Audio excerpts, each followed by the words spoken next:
Good morning, student. Today we discuss about the dissociation of ionic compounds. Next concept is the Arrhenius theory, and then the classification of acid and bases. Okay, so dissociation of ionic compounds. In textbook, some of the substances are given. On mixing these substances, what are the resulting mixtures are obtained. For example, substances are water and salt, water and sugar, then water and sand, and water and sawdust. Means when the water and salt, water and sugar mix with each other, म्हणजे तुम्हाला समजा पाणी दिलं, पाणीमध्ये मीठ आणि साखर जर घालायला सांगितली, this salt and sugar completely dissolved in water and resulting mixture is in homogeneous nature. पूर्णपणे तो पाण्यात विरघळतात साखर आणि मीठ आणि एक एकरूप असं मिश्रण तयार करत असतात. That mixture is known as a homogeneous mixture. And second, when take a water and add some sand or sawdust, these substances does not dissolve totally in water and the resulting mixture is heterogeneous in nature. म्हणजे जेव्हा पाणी आणि त्यामध्ये वाळू किंवा sawdust हे लाकडाचा जो भुसा असतो तो जर टाकला तर तो पाण्यात पूर्णपणे विरघळत नाही आणि जो मिक्सर तयार होत असतो तो असतो heterogeneous. Okay, so on dissolving ionic compound in water and it forms a aqueous solution. म्हणजे कोणताही आयनिक कंपाऊंड, साखर असेल किंवा जसं साल्ट असेल जो आपण घेतलो, तो जेव्हा पाण्यात विरघळतो तेव्हा तो aqueous सोल्युशन फॉर्म करत असतो त्या कंपाऊंडचं. Okay, in the solid state these ionic compounds or in the solid state the ions of which are the oppositely charged, त्या कंपाऊंड मध्ये जे आयन्स असतात ते कसे असतात, अपोजिटली चार्ज असतात. हे आपण प्रीवियस पिरियड मध्ये डिस्कस केलेले आहे. So this oppositely charge ions in that ionic compound are sitting side by side. म्हणजे कसे असतात, फॉर एक्झाम्पल घेऊ आपण की NaCl मध्ये NaCl is a ionic compound. यामध्ये Na आणि Cl हे जे काही आयन्स असतात, positively charge, negatively charge, positively charge, negatively charge, they are compact with each other. ते एकमेकाच्या जवळ असे बसलेले असतात किंवा त्यांची ठेवण त्या पद्धतीने असते. But when these ions or these ionic compound begins to dissolve in water, म्हणजे जेव्हा याच्यामध्ये वॉटर पॉवर केला जातो तेव्हा the water molecule push themselves in between the ions of the ionic compound and separate from each other. यांच्यामध्ये हे water molecule काय होत असतात, त्यांना पुश करण्याचं काम करतात, त्यांना दूर लोटण्याचं काम करत असतात. हाला NaCl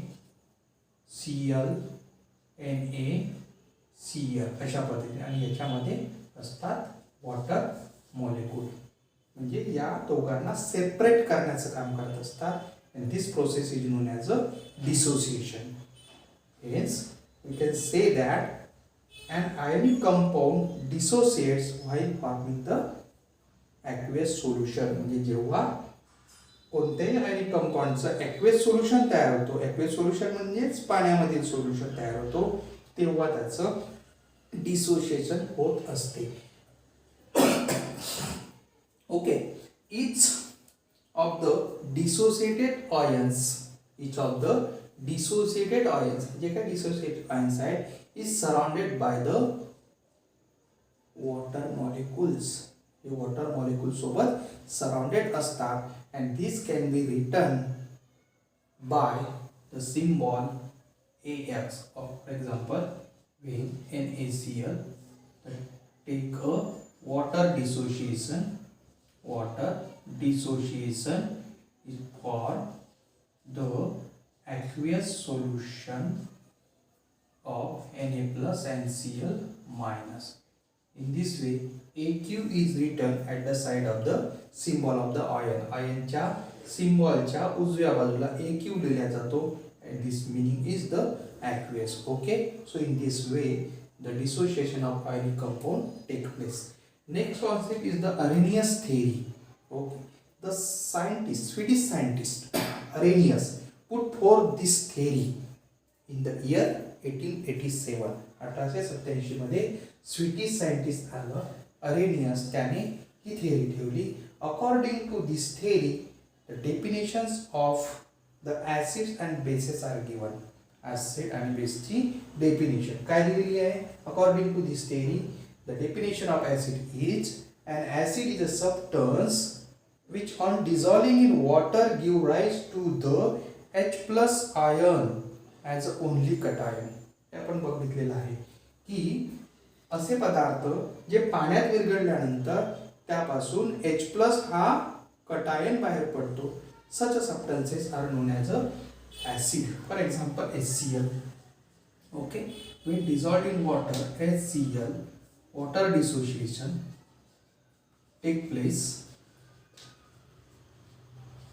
It gives H plus and Cl minus. Cl minus ion. This is the only cation. Or second, HNO3. HNO3 will take place the dissociation, which also gives the H plus ion as the only cation, and the NO3 is the acidic radical. Okay. Then one table is given on the page number 60. Complete it by writing the ions formed by this acid. Next concept is the base. So what is meant by base? And the substance which on dissolving in water give rise to OH minus ion as an ion. That substance is known as a base. म्हणजे असेच पदार्थ की जे water मध्ये dissolve केल्यानंतर OH minus ion हा त्याचं अनायन म्हणून बाहेर पडतो, अशा पदार्थांना बेस असे म्हणतात. For example NaOH will take place water dissociation. जेव्हा त्याला वॉटर मध्ये टाकलं जाते त्याचं डिसोसिएशन होतो. It gives Na plus OH minus, हा OH मायनस आयन बाहेर पडतो. such a substances is known as a. Next example घेता येईल KOH, K plus OH minus. Okay, such a ion, and this substance is known as a base. Okay, next concept is the classification of acid and bases. The acid and bases are classified into strong and weak types on the basis of the extent to which they dissociated in their aqueous solution. Acid आणि बेसचे दोन मुख्य प्रकार पाडलेले आहेत, strong आणि weak. कशाच्या आधारावर? ते ॲक्वेस सोल्युशन मध्ये डिसोसिएट कोणत्या पद्धतीने करतात किंवा त्यांची जी कॅपॅसिटी आहे त्याच्या आधारावर. Okay, so first type is the strong acid. Strong acid on dissolving in water, this is strong acid, almost completely in water, dissolving water. जेव्हा पाण्यामध्ये स्ट्रॉंग ॲसिडला डिझॉल्व केला जातो तो कम्प्लिटली डिझॉल्व होतो, and the resulting aqueous solution content the H plus ion and the concern acidic radical. Such an acid is known as a strong acid. म्हणजे काय? तर जेव्हा स्ट्रॉंग ॲसिड पाण्यात विरघळवले जातात ते पूर्णपणे त्याच्यात डिझॉल्व होतात आणि जो रिझल्टिंग सोल्युशन तयार होत असतो ॲक्वेस सोल्युशन, त्यामध्ये H प्लस आयन आणि त्याच्यासोबत काय असतात? ॲसिडिक रॅडिकल असतात. This is the example of strong acid. याला आपण घेता येईल इथं, किंवा नेक्स्ट आपण घेऊ NO3. Nitric acid. When take place, water dissociation, H plus with NO3 minus. जे मुख्य जो आयन आहे तो म्हणजे H plus ion. Such acid is known as a strong acid. Next, weak acid. On dissolving in water, this weak acid does not completely dissolve. पूर्णपणे ते पाण्यात विरघळत नाही.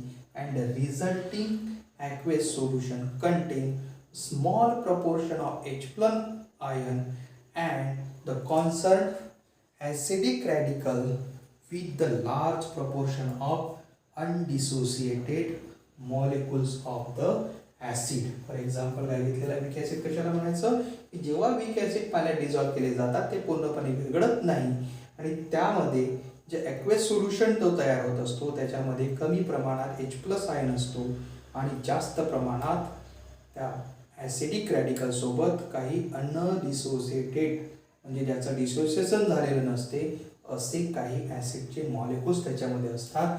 For example H2CO3 carbonic acid. Okay, carbonic acid we take the water dissociation, each create H plus ion as a cation and the HCO3.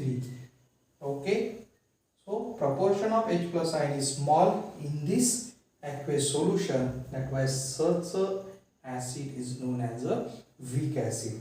Next is a strong base. On dissolving in water, this strong base almost completely dissolve.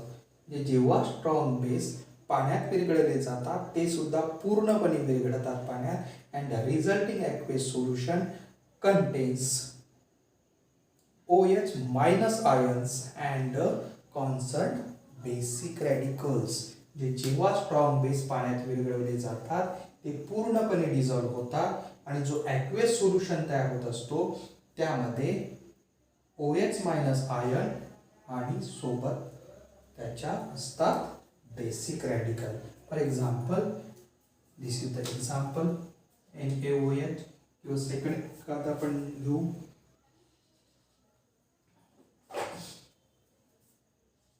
CaOH/2. This is also a strong base. When the water dissociation takes place, it forms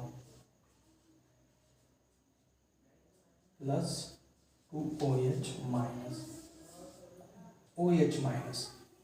okay, याच्यासोबत basic radicals असतो. such a base is known as a strong base.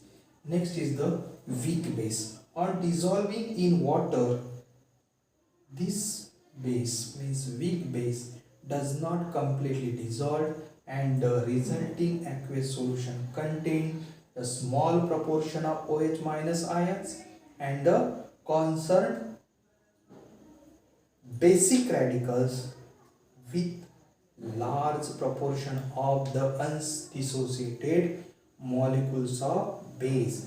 weak base कशाला म्हणायचं?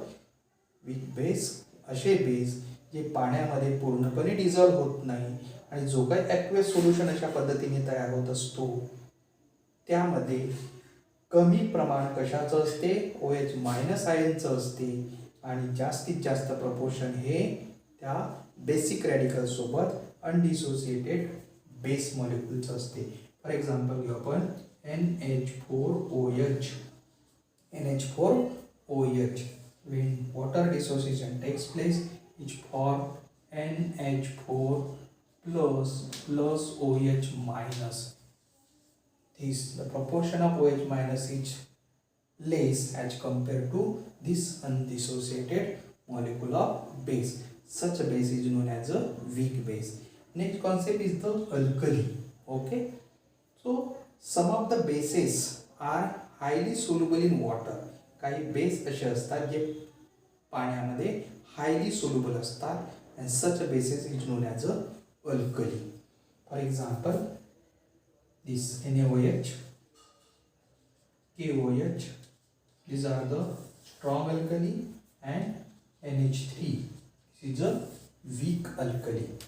These are the types of acid and bases. Next is one of the concept of basicity of acid and acidity of base. Basicity and acidity. Okay. So acid and bases are classified on the basis of basicity and acidity also. Complete the table on page number 61 in textbook. Okay, so basicity means what? An ion or the number of H plus ion obtainable by the dissociation of one molecule of an acid is known as the basicity of that acid. म्हणजे ॲसिडच्या एका मॉलिक्यूलचं dissociation होऊन H plus ion जो मिळतो त्या प्रॉपर्टीला त्या ॲसिडची काय म्हणतात? Basicity असे म्हणतात. Okay. And the acidity means what?